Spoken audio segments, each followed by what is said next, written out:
बात करें तो वो बच्चे अगर काम कर रहे तो उन्हें ना करने दिया जाए। और भी विभिन्न बातें हैं, बाल विवाह, अगर हमारे सामने समाज में, परिवार, ये नहीं सिर्फ विद्यालय में, अगर इस तरह की घटनाएं हो रही है तो हमें उनका विरोध करना चाहिए। अगर हम अपने स्तर से ना कर सकें तो प्रशासन में इसका खबर करें, प्रशासन उसके लिए जो होगा नियम संगत कार्य करे। उसके बाद बाल शोषण है। बाल शोषण में एक बात है, ये तो हम सब जानते हैं कि हमारे बच्चे कहाँ असुरक्षित हैं, ये हम सभी जानते हैं कि बच्चे को रात में कहीं नहीं भेजना है, बच्चे को अकेले घर में नहीं छोड़ना, या विभिन्न बातें। लेकिन शायद हम ये बहुत कम समझ पाते हैं कि हम जहाँ ये सोचते हैं कि हमारे बच्चे सुरक्षित हैं, शायद बच्चे वहीं असुरक्षित हो जाते हैं। फॉर एग्जाम्पल यही है कि हम ड्राइवर के साथ बच्ची को स्कूल भेजते हैं, हम जानते हैं कि हमारा बहुत विश्वासी ड्राइवर है, बहुत विश्वासी नौकर है, या फिर बहुत विश्वासी कजन है। आप आजकल जितने समाचार पत्रों में पढ़िए, बच्चे या बच्चियों के साथ जो दुर्घटना होती है वो बहुत नजदीकी लोगों के साथ ही होती है। हमारे जो बहुत ही करीबी लोग रहते हैं उन्हीं के द्वारा दुर्घटनाएं होती है। तो ये चीजें हमें हर वक्त ध्यान में रखना चाहिए कि हमारे जो बच्चे हैं वो सिर्फ माँ बाप के पास ही सुरक्षित है, बाकी इस चीजों का सुरक्षित है ऐसा नहीं है कि हम सभी पर शक कर रहे हैं। परंतु अगर हमारे बच्चों ने कभी ये हमसे कहा कि उन्होंने हमें छुआ, उन्होंने हमें चॉकलेट दिया, या कोई भी बात है, हमें उसे पूरा सुनना चाहिए। हड़बड़ी में अरे तुम ऐसे बोले, तुमको समझ नहीं आता है, तुम्हारे अंकल हैं, तुम्हारे भैया हैं, इस तरह की बातें हम सोचते हैं, लेकिन वहीं से उसका शोषण शुरू होता है। फीडबैक लेना। तो इस प्रकार से हमें ये चीज हर वक्त दिमाग में रखना चाहिए कि हम जहाँ सोचते हैं कि हमारे बच्चे सुरक्षित हैं, वहीं पर शायद वो सबसे ज्यादा असुरक्षित है। इस चीज को हम भी अपने जीवन में देखे हैं कि हमारे नजदीकी लोगों से ही बच्चियों का अधिक से अधिक शोषण होता है। आप ये चीज घर, परिवार और विद्यालय स्तर तक देख लें। भले है कि कुछ लोग इस चीजों को दबा देते हैं, अपने परिवार में जब ये घटनाएं होती है तो लोग अपने इज्जत की वजह से, शर्म के वजह से इस चीजों को दबा देते हैं, लेकिन घटनाएं वहीं से शुरू होती हैं। तो इस चीजों को हमें अक्सर देखना चाहिए कि हमारे बच्चे कैसे सुरक्षित रहेंगे। उसके बाद है बाल छेड़छाड़। तो ये एक कानूनी अपराध है, हमें इस चीज पर बिल्कुल पहल करना चाहिए कि हमारे बच्चे हों, परिवार के बच्चे हों, समाज के बच्चे हों, उसके साथ किसी भी प्रकार की छेड़छाड़ ना होनी चाहिए। और इसके लिए हमें मुख्य रूप से बच्चों के माँ बाप को जागरूक करना चाहिए, क्योंकि हम सभी लोग एक ग्रामीण परिवेश में जॉब करते हैं। तो इस बात का ध्यान रखना चाहिए, जब तक उसके माँ बाप जागरूक ना होंगे तब तक बच्चे जागरूक ना हो। और मुख्य रूप से लड़कियों को तो इस चीज के लिए तैयार करना चाहिए, कम से कम तो उसका विरोध कर सके, ताकि अभी तो हर स्कूल में लक्ष्मीबाई वाला प्रशिक्षण दिया जा रहा है, ताकि वो कम से कम चिल्ला सके, विरोध कर सके। एक्ट नहीं कर सकती है, मार नहीं, लेकिन विरोध तो कर सकती है, चिल्ला तो सकती है। तो इन सब चीजों का हम लोगों को भी ध्यान रखना चाहिए। और कभी भी अपने बच्चों का संरक्षण, क्योंकि जितनी भी क्रियाएं हम लोगों ने की है विद्यालय के बच्चों के लिए ही की है, तो ये जो है बच्चों के साथ यौन शोषण, तस्करी, बाल श्रम और अमानवीय प्रथा जैसे जन्नांग को काटकर हटाने, बाल विवाह, दुर्व्यवहार, मारपीट, सामाजिक, आर्थिक व मानसिक शोषण को रोकना एवं कुप्रथाओं का विरोध करना बाल संरक्षण कहलाता है। यानी कि ये सभी चीजें जो है वह बाल संरक्षण के अंतर्गत आती है। तो हमें जो है इसी चीजों पर बात करनी है। यह जो कानून है निःशुल्क एवं अनिवार्य शिक्षा के अधिकार बच्चों के अंतर्गत आता है। हाँ, इसमें सबसे पहले है कि 6 से 14 वर्ष के बीच की आयु के सभी बच्चों को युक्ति संगत गुण, समदृष्टि के सिद्धांतों पर आधारित और विभेदीकरण से रहित शिक्षा का अधिकार देता है। यानी कि इन सभी बच्चों का अधिकार है शिक्षा प्राप्त करना, जहाँ की कोई भेदभाव ना हो, वो एक समान शिक्षा प्राप्त करेंगे। यह अधिकार बच्चों के निःशुल्क एवं अनिवार्य रूप से, जो अभी हम लोग खुद विद्यालय में करते हैं, जागरूकता है, घर घर जाकर नामांकन लेते हैं, एक से एक जागरूकता रैली हम लोग निकालते हैं। उसके बाद सबसे महत्वपूर्ण बात यह है कि यह बच्चों के लिए भय, तनाव और चिंता से मुक्त शिक्षा के शिक्षक होंगे।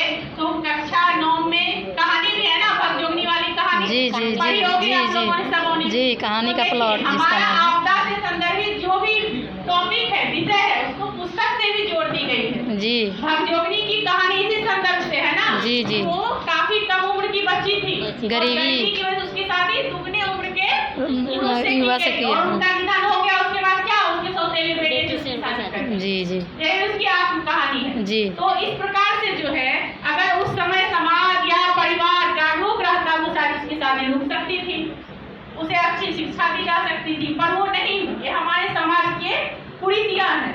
उसके बावजूद बाल विवाह और अधिनियमों के तहत माध्यम से बाल विवाह को रोकने के प्रावधान है। बहुत सारे नियम कानून हमारे यहाँ बनाए गए हैं। बाल विवाह पर रोक संबंधी कानून सर्वप्रथम 1928 ईस्वी में सारदा एक्ट नाम से बनाया गया था। इसे 1929 ईस्वी में पारित किया गया। यह एक कानून है जो हमारे यहाँ 1928 में बना था, 1929 में इसे पारित किया गया। इसके पश्चात सन 1978 2026 समय समय पर आवश्यकता अनुसार संशोधन भी किया गया। वर्तमान में बाल विवाह प्रतिषेध अधिनियम 2006 लागू है। इस नियम के अनुसार लड़की की आयु 18 वर्ष से कम और लड़के की उम्र 21 वर्ष से कम होने पर बाल विवाह माना जाएगा। यानी कि लड़की की उम्र कितनी होनी चाहिए? 18 और लड़के की 21। इससे कम उम्र में अगर हम शादी करते हैं तो क्या हो जाएगा? बाल विवाह। और हमें हमारी जो बच्चियां होती है 9वीं और 10वीं में वो 15 वर्ष की होती।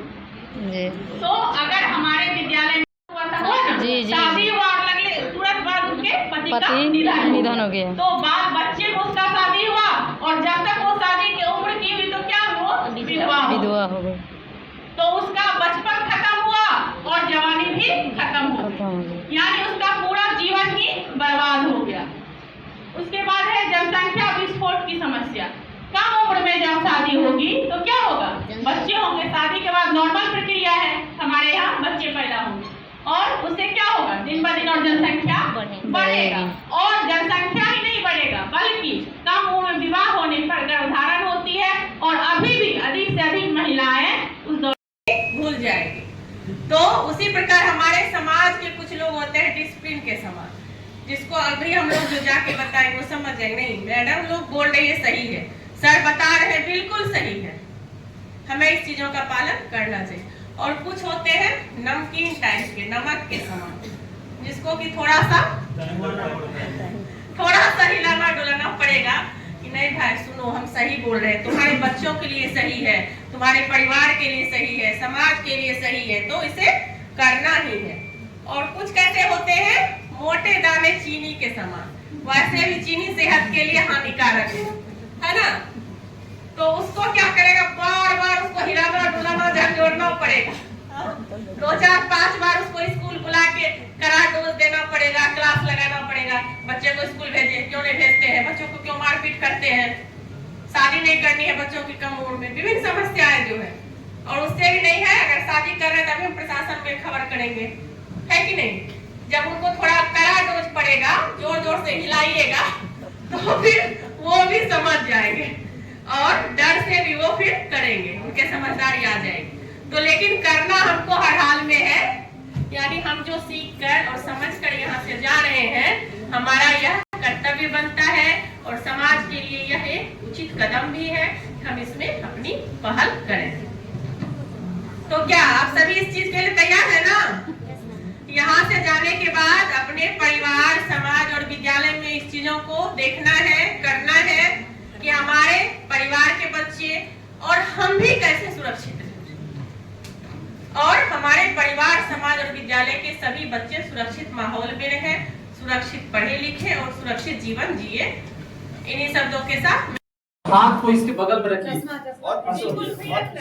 बिल्कुल फ्री रखना है, ताकि कि हो सकता है कि टूटेगा तो अपना वजन जो है हाथ के ऊपर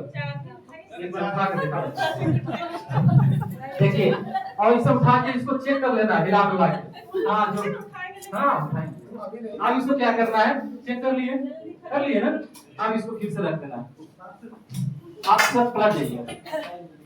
अब आइए 4 व्यक्ति दे, एक बार बोले तो अपने हाथ पर वजन ले लेना, दूसरी बार बोलेंगे तो खड़ा हो जाना है। 1 2 लिफ्ट, खड़े एक साथ, पैर नहीं मिलाना है, पैर देखिए मेरा उसी जगह। 1 2 लिफ्ट, पैर मिलाना है, मूव द बेसिन। अब आगे चलिए।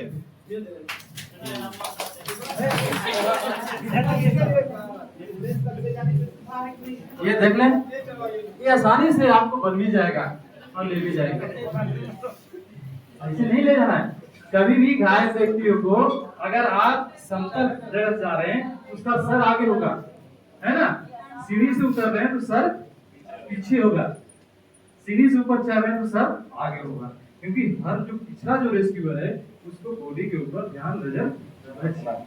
अगर इस साइड चल रहे हैं तो फिर आपको मुड़ना पड़ेगा। जो थोड़ा